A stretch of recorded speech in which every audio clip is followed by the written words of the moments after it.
NTA net paper 1। इसमें आज हम पढ़ेंगे concept of teaching aptitude. Concept of teaching aptitude में क्या है, सबसे पहले इसके अंदर आता है लेवल्स ऑफ टीचिंग। टीचिंग के क्या क्या लेवल्स होते हैं। Whenever teaching happens in the classroom a proper ranking must be given to the level of teaching.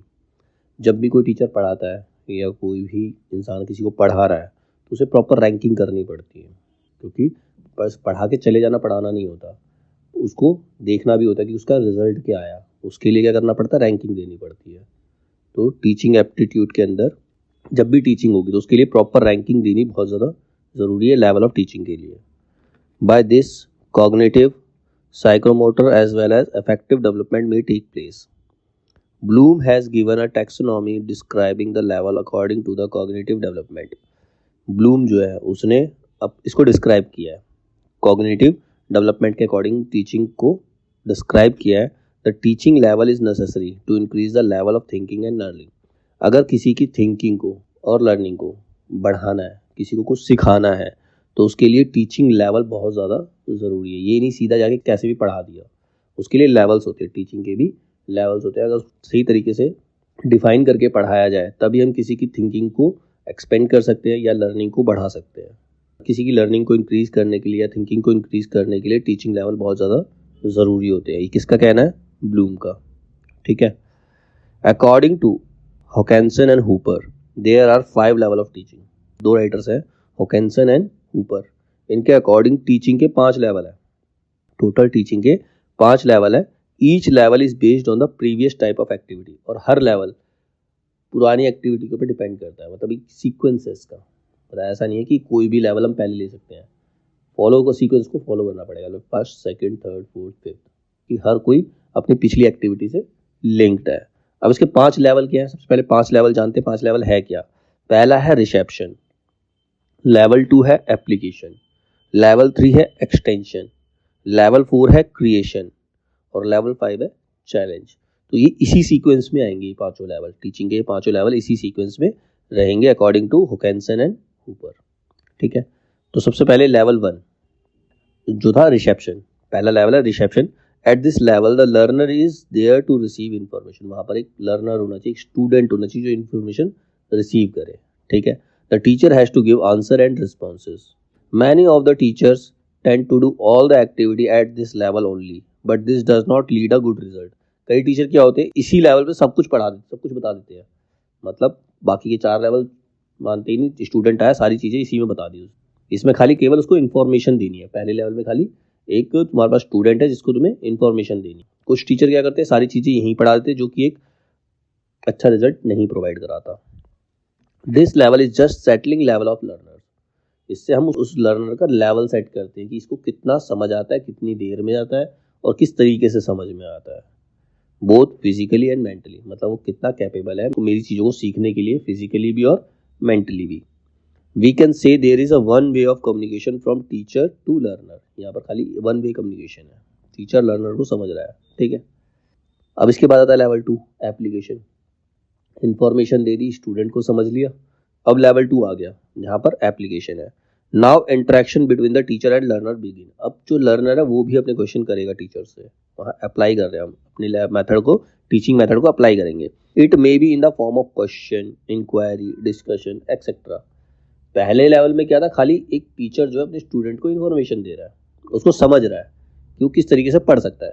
Second level क्या है, एप्लीकेशन। वहाँ पर टीचर और स्टूडेंट के बीच में इंटरेक्शन होगा, ग्रुप इंक्वायरी होगी, स्टूडेंट क्वेश्चन पूछेगा, टीचर क्वेश्चन पूछेंगे, दोनों के बीच में डिस्कशन होगी एप्लीकेशन लेवल पे। Eight this level the class become more interesting and creative. जब आपस में डिस्कशन होती है तो जो क्लास होती है वो इंटरेस्टिंग हो जाती है, क्योंकि दोनों एक दूसरे के साथ इंटरेक्ट कर रहे हैं। ठीक है। तो वो इंटरेस्टिंग भी होती है और क्रिएटिव भी होती है। The level of thinking and analyse the concept increases. तो इसमें क्या होता है, थिंकिंग और एक दूसरे को एनालाइज करने का जो लेवल है वो इंक्रीज हो जाता है एप्लीकेशन लेवल पे। 2 लेवल हो गए। Now third level extension. अब उसी को हम आगे एक्सटेंड करेंगे, तब कुछ नई चीज़ तो आएगी नहीं। As the word implies the learn content is taken a step further and the gain knowledge is used in new situation. अब चीज़ जो भी हमने इन्फॉर्मेशन दी है तो उस इन्फॉर्मेशन को किस तरीके से नई सिचुएशन में यूज़ करता है वो देखेंगे, दैट इज एक्सटेंशन। ये लेवल 3 है। ठीक है। उसने सीख लिया तुमसे, लेकिन एक नई सिचुएशन में उसको किस तरह से अप्लाई कर रहा है, किस तरह से अप्लाई कर रहा है उस चीज़ को, वो देखेंगे, ठीक है। अब लेवल 4 आएगा क्रिएशन। क्रिएशन में क्या होगा, now the level of knowledge has reached to higher level and the learner is able to solve the problem in his own way. उसे सीख लिया, टीचर ने सिखा दिया। अब इसमें क्या होगा, जो लर्नर है टीचर से भी अलग मेथड से सॉल्व करने की कोशिश करता है किसी चीज़ को। कई बार क्या होता है, हमने किसी से सीख लिया, अब हम उसको और इम्प्रूव करने की कोशिश करते हैं, नए नए तरीके ढूंढते हैं। तो ये वो लेवल होता है जहाँ पर क्रिएटिविटी देखते हैं स्टूडेंट की, क्रिएटिविटी पता चलती है। वो सब कुछ सीख चुका है, अब वो अपने तरीके से प्रॉब्लम को सॉल्व करने की कोशिश करेगा क्रिएशन लेवल पे। He is able to face more complex problem and try to find multiple way to find the solution. नई नई प्रॉब्लम्स को ढूंढेगा, नए नए क्वेश्चन ढूंढेगा और उनको सॉल्व करने के मल्टीपल तरीके ढूंढेगा, ना कि एक ही तरीके से सॉल्व करेगा उसे, ठीक है। तो उसकी क्रिएटिविटी बढ़ेगी यहाँ पर। The teacher help the learner to guide and supervise them. और टीचर केवल क्या करेगा, उसको सॉल्व करने में उसकी हेल्प करेगा, उसे गाइड करेगा। अगर वो गलत डायरेक्शन में जा रहा है तो उसको सही डायरेक्शन बताएगा यहाँ पर टीचर, ठीक है। पहले उसके सॉल्यूशन को सुनेगा, अगर कुछ गड़बड़ लगती है तो उसको करेक्ट करेगा। लेवल 4 हो गया क्रिएशन। अब नाउ लेवल 5 चैलेंज। यहाँ पर अब स्टूडेंट को एक चैलेंज दिया जाता है, वहाँ पर टीचर भी हेल्प नहीं करता उसकी। Now learner is ready to challenge his own limits. वो खुद की लिमिट्स को चैलेंज करता है कि मैं इससे भी ज़्यादा टफ लेवल को पार कर सकता हूँ, ठीक है। He dare to take a exploratory attitude toward challenges. जो भी चैलेंज आएगा वो उसको एक्सेप्ट करेगा, दैट इज चैलेंज। तो ये 5 लेवल है टीचिंग के, ठीक है, अकॉर्डिंग टू हैकेंसन और हूपर, ठीक है। टीचिंग के अगर 5 लेवल फॉलो किए तो एक स्टूडेंट को अच्छी इंफॉर्मेशन मिल सकती है और एक अच्छा स्टूडेंट बन सकता है, और उसकी थिंकिंग लेवल और उसकी क्रिएटिविटी को हम इंक्रीज कर सकते हैं, ठीक है। Now pedagogy and it's relation with teaching, learning and instruction. अब पेडागोगी क्या है और उसका टीचिंग, लर्निंग और इंस्ट्रक्शन से क्या रिलेशन है। Pedagogy is a process of teaching. Pedagogy क्या है, पढ़ाने का एक प्रोसेस है, प्रक्रिया। प्रोसेस क्या होती है, प्रक्रिया, पढ़ाने की प्रक्रिया, प्रोसेस। किसी भी चीज़ के लिए एक प्रोसेस चाहिए होता है। कोई भी काम करते हो, कुछ भी काम करते हो, ड्राइव करते हो, उसके लिए भी एक प्रोसेस होता है। क्या क्या चीज़ रूल फॉलो करने हैं, कैसे चलना है, कैसे नहीं चलना है, पहले गाड़ी स्टार्ट करनी है, क्लच दबाना है, गियर डालना है, रेस देनी है, एक प्रोसेस होता है। हर चीज़ का एक प्रोसेस होता है। खाना बनाने का भी एक प्रोसेस होता है, सबसे पहले उसकी तैयारी की जाती है। वैसे ही टीचिंग के प्रोसेस को हम पेडागोगी कहते हैं। टीचिंग के प्रोसेस को क्या कहते हैं, पेडागोगी कहते हैं। We can say that it is a discipline concerned with theory as well as practical aspect of education, ठीक है।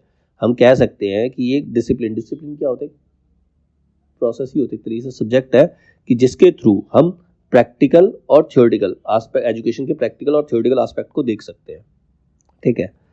It elaborate on how best teaching can occur in a classroom.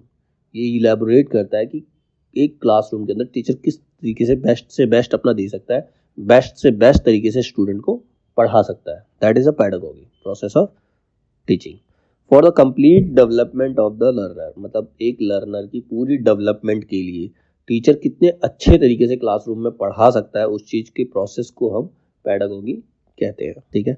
तो pedagogy is a process of teaching. We can say that it is a discipline concerned with theory as well as practical aspect of education. It elaborate on how best teaching can occur. ये elaborate करता है कि best teaching कैसे हो सकती है in a classroom for the complete development of learners, ठीक है। That is pedagogy. इसके बाद according to John Dewey, pedagogy involve the organic relation between curriculum and teaching. Curriculum और टीचिंग के बीच का ऑर्गेनिक रिलेशन है। पेडागोगी क्या है, कैरिकुलम और टीचिंग के बीच का ऑर्गेनिक रिलेशन है according to John Dewey. And it's entailed study based socially just the ethically sound practices resulting from negotiation among the teacher, learner and others.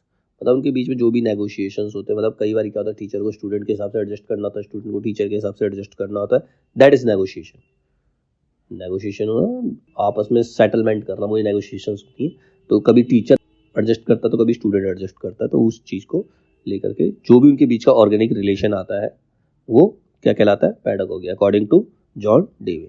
Herbert say that, अब Herbart क्या कहता है, Herbart कहता है pedagogy is assumption by a teacher. Pedagogy क्या है, teacher की एक अजम्पशन है and specific set of capabilities with a fixed aim. और उसकी कैपेबिलिटीज का एक परफेक्ट सेट है जो उसने फिक्स कर रखा है पढ़ाने के लिए, या परफेक्ट शेड्यूल बोल सकते हैं, परफेक्ट तरीका बोल सकते हैं, कोई भी अपना प्लानिंग होती है उसकी। He stated that there is a co relation between personality development and the final outcomes.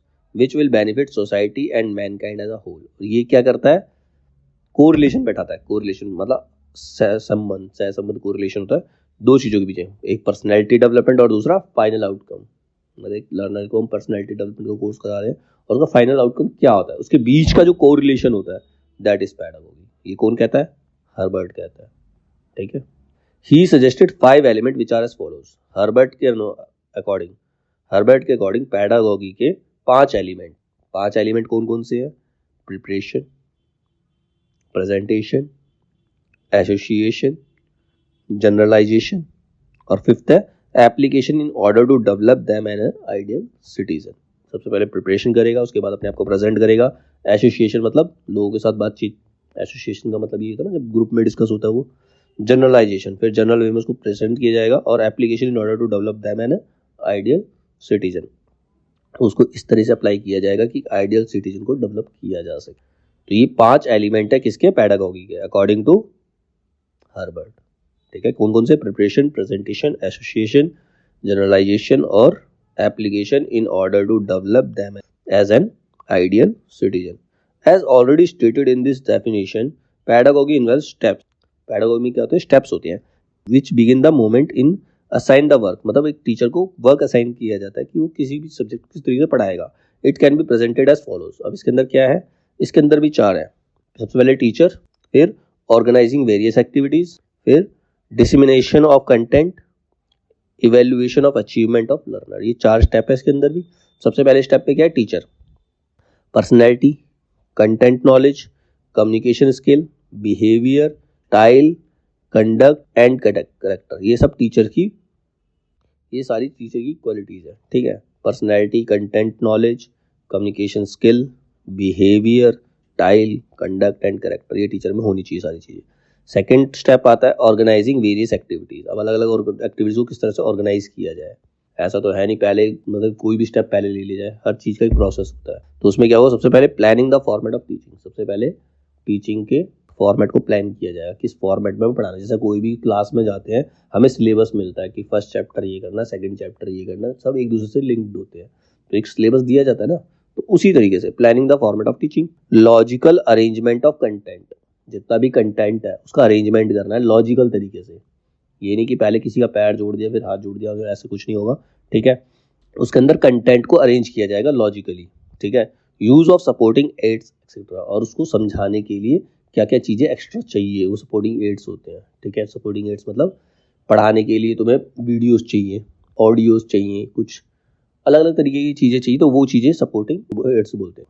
तो पहले में क्या होता है, टीचर की कुछ क्वालिटीज़ होती है, personality, content knowledge, communication skill, behaviour, style, conduct and character, ये सारी चीज़ हो गई। फिर दूसरे लेवल पे आए हम ऑर्गेनाइजिंग वेरियस एक्टिविटीज़, जिसके अंदर planning the format of teaching. सबसे पहले टीचिंग के फॉर्मेट को प्लान किया जाएगा, फिर logical arrangement of content, then use of supporting aids. Third में क्या आता है, थर्ड स्टेप पे आता है dissemination of content. Dissemination of content में क्या होता है, teaching the content according to step. जो भी कंटेंट हम पढ़ा रहे हैं उसको स्टेप बाय स्टेप पढ़ाएंगे। बच्चे को पहले गिनती सिखाएंगे, फिर प्लस करना सिखाएंगे, फिर माइनस करना सिखाएंगे, फिर मल्टीप्लाई करना सिखाएंगे, फिर डिवाइड करना सिखाएंगे। एक प्रॉपर प्रोसेस चलेगा, स्टेप बाय स्टेप बढ़ाएंगे उसे।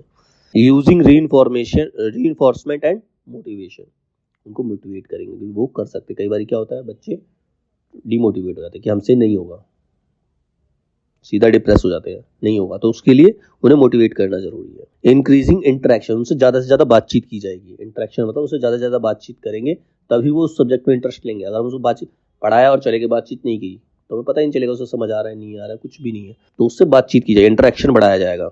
Giving stimulus variation to maintain interest and creativity. Stimulus variation मतलब अलग अलग तरीके से उसका इंटरेस्ट बढ़ाने का प्रयास करेंगे।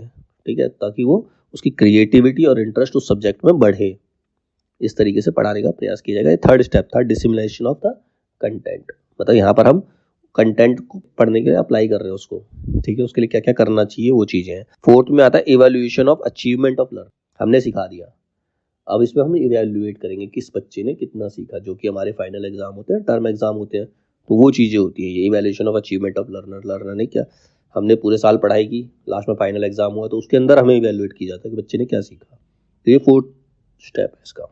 थ्रू ओरल और रिटन टेस्ट, ऑब्जर्वेशन और continuous class evaluation to see the positive change in behaviour. उससे देखते हैं कि पॉजिटिव चेंज क्या आ रहा है एक स्टूडेंट के अंदर, उसके बिहेवियर में क्या चेंज आ रहा है। किसी भी स्टूडेंट को हम पढ़ा रहे हैं, हम उसको 1 महीना पढ़ाते हैं, 2 महीना पढ़ाते हैं, फिर हम उसको क्वेश्चन करते हैं उससे, ओरली मतलब क्वेश्चन करते हैं कि हमने जो पढ़ाया उसको आता है या नहीं आता, उसने सीखा या नहीं सीखा। फिर रिटर्न टेस्ट भी लेते हैं, फिर उसको ग्रेड देते हैं। तो दैट इज इवेल्यूशन। यहाँ पर एक लर्नर को इवेल्युएट किया जाता है। तो ये 4 स्टेप हो गए। ये कौन कहता था, किसके अकॉर्डिंग थे ये सारे थे हर्बर्ट के अकॉर्डिंग। ठीक है, ये पैडागॉजी के स्टेप्स हैं।